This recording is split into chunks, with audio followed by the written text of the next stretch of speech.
it. Stop singing it. Stop singing it. All right. So this is. I need to get a button for that.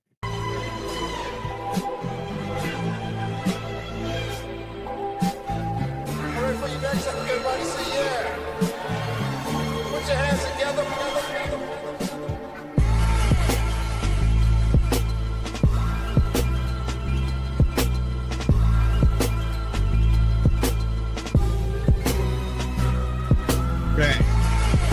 My kids know it, bro. It's bad when my kids know it in the background.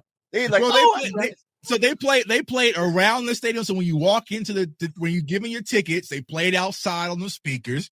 They play it inside the building as you're waiting for the game to start. And then when the team runs out, I was like, bro, I ain't got nothing else. Please, bro. We need you to grab the aux cord from Jim. Bro, that's what Peter Jones playing this first track. Yeah, and when you out there, please reset the Wi-Fi. Like, you know what I'm saying? Like, no, it's hard for them. You got to understand, like, how much energy is being used in that, like, one spot. Like, yeah, they better bring a mobile hotspot. Stuff. Y'all, please. They don't skip a beat when that song going though. Like, let me say this quote. All right, so Shotty was talking today. Cowboys coach, this is from Clarence, crazy. Cowboys coach Brian Schottenheimer on using more pre-snap motion than used under Mike McCarthy. I don't like to play static. Well, love it. Mm-hmm.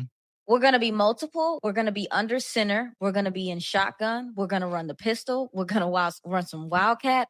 We're going to be very difficult to defend.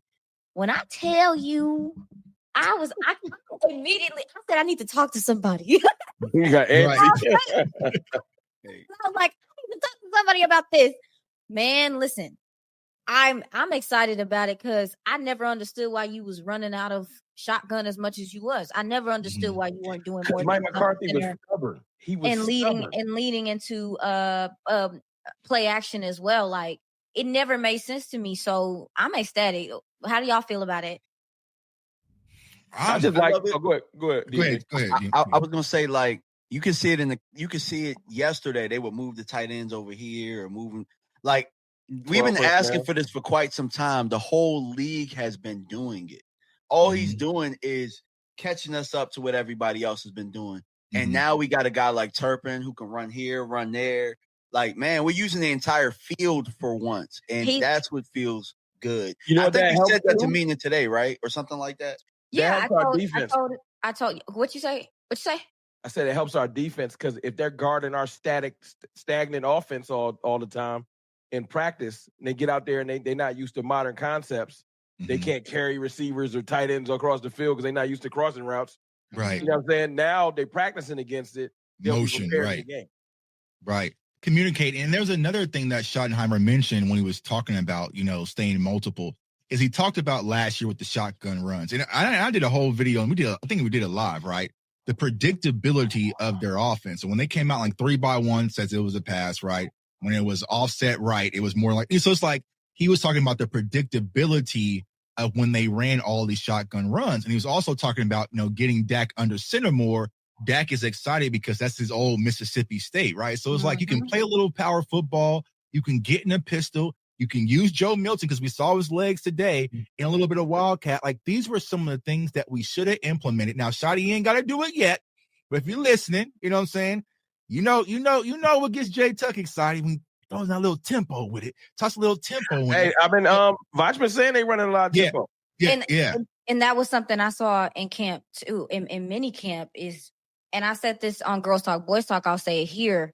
One thing that we're talking about, all the reports that are coming out are saying that the defense looks fast and the offense seems efficient. They're not having to stop a whole bunch of times. And what that lets me know is that the install was effective. That they've taken in the information. And so they're almost full go. Like, there's not a lot of, like he said, there's not a lot of static spots in practice from what I've heard. Where they're just sitting around waiting because they can't get this play right. They're going through their stuff as they need to be. And for me, that shows that somebody knows how to translate information to where these players can take it in. And also that to me puts you ahead in a sense, because you want to be like, this is their third new install. like the last 3 years. So for them to catch on this fast, to me, says a lot. And he also talked They've been about, wanting to do it. You got to want to do it. Yeah. My bad. Go ahead. No, go ahead, John. Yeah, go ahead. No, I was just saying, like it helps when you have an offense that you like, maybe verbiage, hand signals, or remember he talked about when he first started about kind of pick up basketball and you know, these players play fast and no huddle and all this type of stuff. Like I know when I was coaching, like I had a stagnant offense at one point, but when I started implementing stuff that big league teams were doing, like screens and motions and hand signals and stuff, the kids were receptive to it, and we became a better offense. So when you want to do something, you learn faster, and it doesn't seem like it's work. Yeah, and he talked about this offseason also shortening the verbiage in the play calls because, you know, I've watched some of Mike McCarthy stuff because you saw that he had that like, Denny's list for his mid. Yeah, so the play calls was lengthy, and then also Vach caught a nugget. This is why it's good to have our people out there. You know what I'm saying? That he showed how they were breaking the huddle. While they break the huddle, there was a lot of confusion in how they break the huddle where it's not the same, right? So it might be something that, because when you break the huddle, you want to say, okay, CD to the left, CD to the right, but it might be a mixture where CD might start off at the left, but he might goes up to the right. So it's like different ways of breaking the huddle. So it's those little things that adds up where I felt like this Mike McCarthy, just old in his ways, was kind of stuck. But those are the wrinkles, because I was preaching last year with Trey Lance, they should have been wildcatting the shit out that boy. You know what I'm saying? I would have been wildcat. Like for my fourth round pick, I would have got something out of him. You know what I'm saying? You're going to do this tush push. We're going to run some RPOs. We're going to run you into the ground. But it sounds like with Joe Milton, you can probably add that wrinkle, but also with Kevontae Turpin and some other players as well. Well, I mean, I want to also add is the fact that Milton does have a cannon makes it even more stressful. Cannon. Because with the Wildcat, you can show run and it could be a pass. Like it could be. And I think it's interesting that you talk about Joe Milton, because I do think that he's starting to, one of my biggest things about him going back and watching his film was just how he delivered the ball, is that he has such power that I think the discipline in that power and not just unleashing it all the time is something he's still learning, touch, feel, you know, just layer. And we're seeing him layer throws a little bit better. I've seen him take some deep shots. He's going to take them because that's just what he wants to do. But I'm looking for some more discipline with him delivering the ball. And it seems like, you know, yesterday was a decent day. Okay, today I'm hearing similar things about him making some really dope passes, especially to the tight end. So I'm excited about him. I mean, yeah.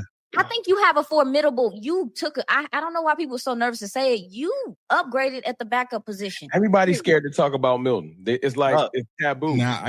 So go ahead and talk about what you showed. No, I ain't gonna do that now. I ain't gonna do that now. Don't do that with me on here. I'm gonna do it now. No, not that. The moment with BB. You know what I'm saying? Like the Yeah. It's not about the like people are so nervous, like, oh, you disrespecting Dak. It's a game of alpha males and competition. I'm glad that Dak got to be like, yo, somebody is real behind me. It's gonna push you. And if he if he was going to outplay Dak, it's so be it. It'll be what it is. But I want somebody behind him that's viable, because he can't go home being lazy. You can't take no plays off because you got a young guy behind you with a cannon that's doing backflips up and down the sideline. You better be on point. And he vibing out the future. And Shotty talked about this because he even saw it, right? He saw like he was doing like a backflip or some shit he was doing with Dak. Like, so his energy is already up versus Trey Lance. It always kind of felt like, all right, the bastard stepchild who kind of brought me here. So it was kind of that awkwardness. But nobody worried about Cooper Rush neither. Yeah. But Shotty spoke about it in the interview how, like, outside of CeeDee Lamb, when it comes to George Pickens, it's Joe Milton who's been George Pickens' best friend. Like, they've been playing games and they got a Twitch channel, y'all. So y'all don't like these kids having some off the field activities. George Pickens and Joe Milton has a Twitch channel, you know what I'm saying? But they're just having fun. So that camaraderie. And I feel like it's not this thing where Dak is kind of looking at him like, okay, you brought him in to take my job. It's like, okay, you know, I can kind of work with little bro and kind of work him on. But this is a completely different dynamic than we had with Rush and also with Trey Lance, because Joe Milton can play. It's an SEC quarterback. I know we got knocked for that spread offense, how he plays at Tennessee, but there's not a throw this kid cannot make, and he's extremely agile as well. He's gonna have the opportunity. Man, these preseason games are gonna be huge. We've seen an influx of, and again, I know that when Ford plays, the team is successful for the most part. So I ain't ever going, but I am saying, like, if there are some games that you like, maybe you just want to rest him. Like, I don't know. I don't know. You know what I'm saying? Like, if anything comes up that's just like, okay, you don't feel so scared about it. And I know That's scared. I'll say it this way. If we have Joe Milton and we have to go into Philly with Joe Milton, I'm feeling a little bit more comfortable than I did with Cooper Rush. Oh, yeah, and that's all I'm saying. And that's all I'm saying. That's a great point. And my favorite part is that we're getting a good look at the twos because this man can throw the ball. That's a great point. We never we're getting a good look. Yeah, we're not in the preseason. Our team is going to be able to evaluate for real because you have a guy that can deliver the ball. And with him, he obviously just needs more reps. He seriously, and I'm not going to say it's not like the Trey Lance reps. It's more so the processing and all that stuff. He needs, I want him to play. I want him to play as much as he can in preseason. Can I ask y'all a question real quick? And then we can piggyback to another. You go ahead. Shotty, this is back to Shotty, but Shotty was talking about George Pickens, and they questioned him about Pickens and his transition here and stuff like that. And he was saying that Pickens is happy, and he said y'all should really take time to get to know George and stop just listening to hearsay. And I think the difference between this ain't even a shot at Tomlin because he's a great leader, but every leadership style don't work for everybody. And I don't know if Tomlin, maybe it was too much alpha male energy in the room when they were. I'm not sure if you saw it because Adam Schefter was on 105 through the Fan today, or was it yesterday? I saw it. I didn't watch it though. And he talked about George Pickens, and he said what they found out was it wasn't anything crazy at Pittsburgh that they felt like he was one of the best wide receivers in the league, like he was a true wide receiver. Oh. It was little things like being late to practice constantly, or it was like little stuff like that. They're talking about from football. George Pickens was always in the film room, but it was just like. But he had nobody to really control him. There was no veteran quarterback. There was nothing, So I think that is easily fixable with George Pickens. Now, you're going to have some of those moments probably out there on the field, but shit, I'll take them. But I just like to hear, you feel good when you go from Pittsburgh. It's not that Tom didn't have his back, but when you hear your head coach up there and right in training camp start and you hear him like, yo, y'all should get to know George, advocating for him. And he's saying he's happy to be here. I think that's big. Right. Yeah. Well, how about this? Oh, my bad. Go ahead. No, go ahead. No, I was just going to say, how about this? Like, people grow up. People make mistakes. And, you know what I'm saying? You learn from them. And I think that people make mistakes. I mean, people, when you look at somebody and you hold them to where they were before all the time, you're making the mistake. You know what I'm saying? Yes. People grow. People mature. You know what I'm saying? Right. He was young. Now this is his second stint. And he knows he can't really mess this up. And he's on a bigger stage in a better situation for himself. So, I mean, at the end of the day, why wouldn't he be happy? Right. Yeah. And that's the thing. You got to let these kids grow. Go ahead. Everything's not microwave. And I feel well, first of all, let me very quickly. Let me make sure, because I see y'all in the comments. Don't get it twisted. The Ford is my quarterback. Right. Don't play with me. Yeah, y'all know how we get down with Ford. Don't get it twisted. But we are just saying that you have a better backup in a league where backups are playing a lot.